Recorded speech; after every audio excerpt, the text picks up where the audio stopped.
નમસ્કાર દર્શક મિત્રો, કિસાન સમાચાર ચેનલમાં તમારું ખૂબ જ સ્વાગત છે। જાણીએ આજના સૌથી મોટા સમાચાર। ખેડૂતો લાપસીના આંધણ મૂકી દેજો, ચોમાસાની શરૂઆત।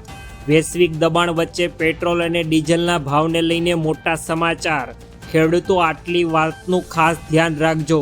કાળઝાળ ગરમીથી તૈયાર રહેજો। દીકરીઓને ભણાવવા માટે 50,000ની સહાય। ભારતનો હવામાં દબદબો યથાવત। પાન કાર્ડ માટે 10,000 રૂપિયાનો દંડ, ચેતજો। હવે દર મહિને 5,000ની જગ્યાએ 10,000 રૂપિયાની સહાય। ખાસ કરીને નકલી નોટોથી ચેતજો। અને 20 તારીખે ગુજરાતમાં મોટી હડતાલ। આ તમામ મહત્વપૂર્ણ સમાચાર જાણીએ તે પહેલાં મિત્રો, જો કિસાન સમાચાર ચેનલમાં તમે નવા છો તો ચેનલને સબસ્ક્રાઇબ કરી વિડીયો લાઇક કરી દેજો।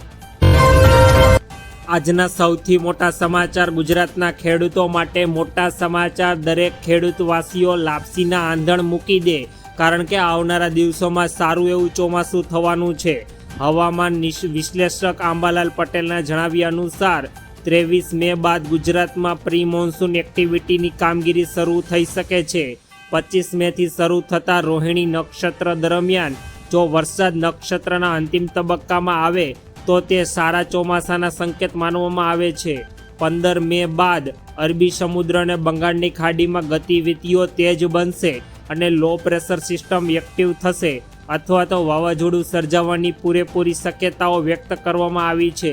15 જૂનની આસપાસ ગુજરાતમાં વિધિવત રીતે ચોમાસું બેસી જશે। તેથી અત્યારે ગુજરાતના દરેક ખેડૂતોએ ચોમાસા પહેલાં અત્યારે પાક વાવણીની અત્યારે તૈયારીઓ પૂર્ણ કરી લેવી તેવી આગાહી કરાઈ છે। ત્યારબાદના બીજા મોટા સમાચાર। વૈશ્વિક દબાણ વચ્ચે પેટ્રોલ અને ડીઝલના ભાવને લઈને મોટા સમાચાર।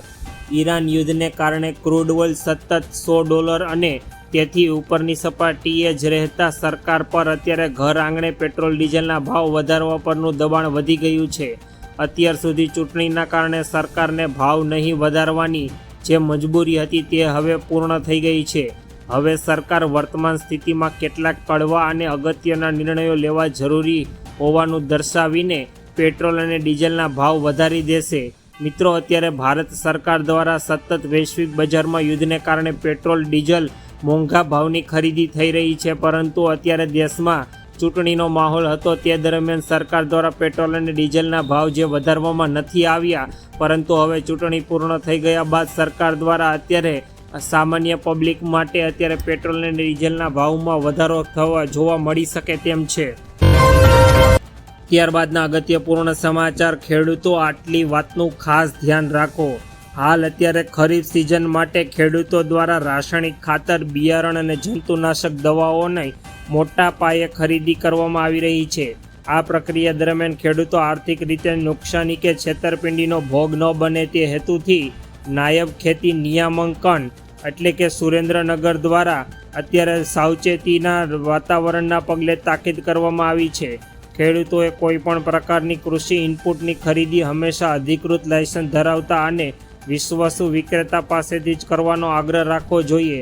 ખાસ કરીને ખરીદી કરતી વખતે વેપારી પાસેથી લાયસન્સ નંબર, સહી, ઉત્પાદકનું નામ, લોટ નંબર અને એક્સપાયરી ડેટ જેવી વિગતો ધરાવતું પાક્કું બિલ અવશ્ય મેળવવું જોઈએ। બિયારણની ખરીદી બાબતે ખેડૂતોએ સરકાર દ્વારા માન્ય ઉત્પાદક કંપનીઓની જાતે જ પસંદ કરવી જોઈએ અને બીટી કપાસના ભાવ સરકાર દ્વારા નિર્ધારિત કરવામાં આવે છે। તેથી જો કોઈ વિક્રેતા નક્કી કરેલી કિંમત કરતાં વધુ ભાવ વસૂલે તો તાત્કાલિક ખેતીવાડી કચેરીને જાણ કરવી। આ ઉપરાંત ખાતર કે દવાની ખરીદી કરતી વખતે પેકિંગ સિમ્બલ છે કે નહીં તે પણ ખાતરી કરવી અને મુદત પૂરી થયેલ ઉત્પાદકોની ખરીદી કોઈપણ સંજોગોમાં પૂર્ણ કરવી નહીં। ત્યારબાદના મહત્વપૂર્ણ સમાચાર। કાળઝાળ ગરમીથી તૈયાર રહેજો। અત્યારે માવઠાની વિદાય બાદ હવે ગુજરાતમાં આકરી ગરમી પડવાની શરૂઆત થઈ ગઈ છે। હવામાન વિભાગે આગામી 15 મેથી રાજ્યમાં આકરી હીટવેવની આગાહી કરી છે, જેમાં તાપમાનનો પારો 41થી 44 ડિગ્રીએ પહોંચી શકે છે। આજે અમદાવાદ, રાજકોટ, કચ્છ અને સુરેન્દ્રનગરમાં ગરમીનું યલો એલર્ટ છે, જ્યારે આવતીકાલે અમદાવાદ સહિત મોટાભાગના વિસ્તારોમાં 6 દિવસ માટે ઓરેન્જ એલર્ટ જાહેર કરવામાં આવ્યું છે, જેનાથી લોકો અંગે દરજાડતી ગરમીનો અહેસાસ થશે અને આવનાર દિવસોમાં ફરી એકવાર ગુજરાતના વાતાવરણમાં ગરમીનો પારો ઉચકાશે અને સામાન્ય લોકો અને પશુ પંખીઓ માટે આવનારા દિવસોમાં કાળઝાળ ગરમી પડવાની છે, તેથી તમામ લોકોએ ઘરમાં રહેવું અને સતત પાણી પીધા રાખવું તેવો આગ્રહ કરાયો છે. ત્યારબાદના મહત્વપૂર્ણ સમાચાર. દીકરીઓને ભણાવવા 50,000 રૂપિયાની સહાય. નાણાકીય વર્ષ 2025-26ના અંદાજપત્રમાં આ યોજના માટે 1250 કરોડ રૂપિયાની જોગવાઈ કરવામાં આવી છે. ધોરણ 9 થી 12 સુધીનો અભ્યાસ પૂર્ણ કરનાર લાભાર્થી દીકરીને રાજ્ય સરકાર કુલ 50,000 રૂપિયાની સહાય આપીને ગરીબી અને મધ્યમ વર્ગના પરિવારો પર આર્થિક ભારણ હળવું કરે છે. આ સહાય ગુજરાતના માધ્યમિક અને ઉચ્ચતર માધ્યમિક શિક્ષણ બોર્ડ અને કેન્દ્રીય માધ્યમિક શિક્ષણ બોર્ડ દ્વારા માન્યતા પ્રાપ્ત શાળાઓમાં અભ્યાસ કરતી વિદ્યાર્થીઓને મળવાપાત્ર છે.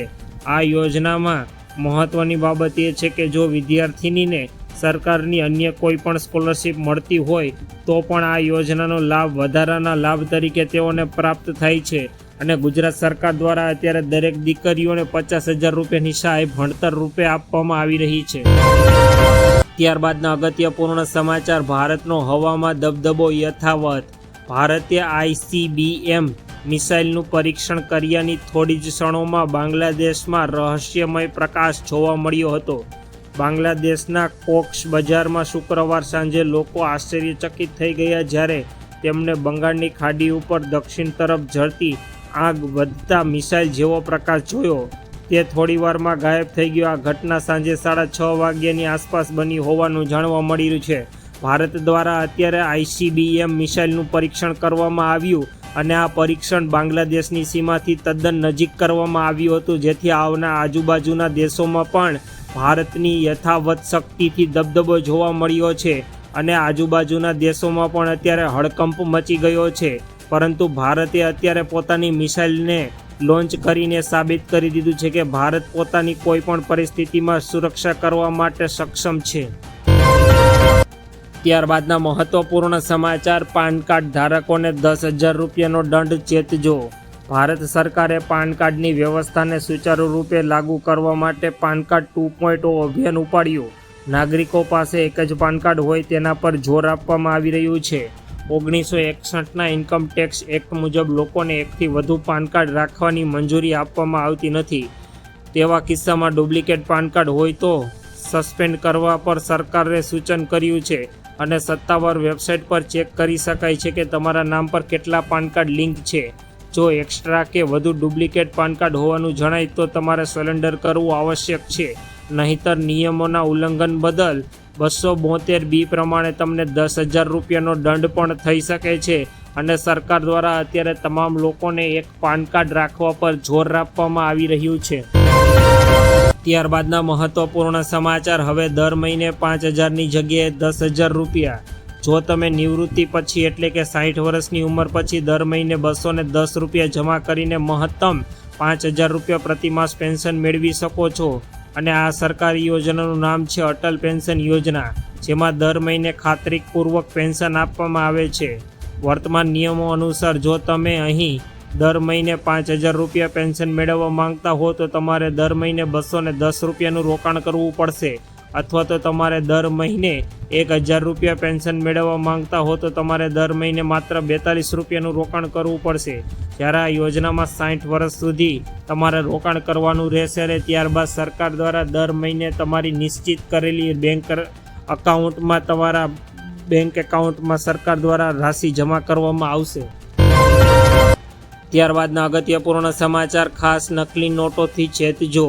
100, 200 અને 500 રૂપિયાની નોટો RBI દ્વારા બહાર પાડવામાં આવી છે, પરંતુ નકલી નોટ બનાવનારો કેટલીક સરકારી અને ખાનગી બેંકોને છેતરે છે અને ATMમાં નકલી નોટો નાખે છે. આવું થવા પર જ્યારે તમે ATMમાંથી પૈસા ઉપાડો છો ત્યારે ક્યારેક તમારા હાથમાં 500 રૂપિયાની નકલી નોટ આવે છે. જો તમે પણ આવી નકલી નોટ મળે તો બેંકમાં નોટ સ્વીકારવાનો ઇનકાર કરી શકે છે, જેના કારણે સમસ્યા ઊભી થઈ છે. જૂની નોટો બદલવાની પ્રક્રિયા. ઘણી વખત ATMમાં બહાર ફાટેલી કે જૂની નીકળતી નોટો જાય છે, જેને કારણે ઓળખાય મુશ્કેલ છે કે આવી સ્થિતિમાં તમારે તાત્કાલિક તમારી બેંકની નજીકની શાખામાં જવું જોઈએ અને આ નોટો બદલવી જોઈએ. RBIના નિયમો અનુસાર કોઈ પણ મુશ્કેલી વગર તમારે તમારી ફાટેલી નોટ બદલી આપવામાં આવશે.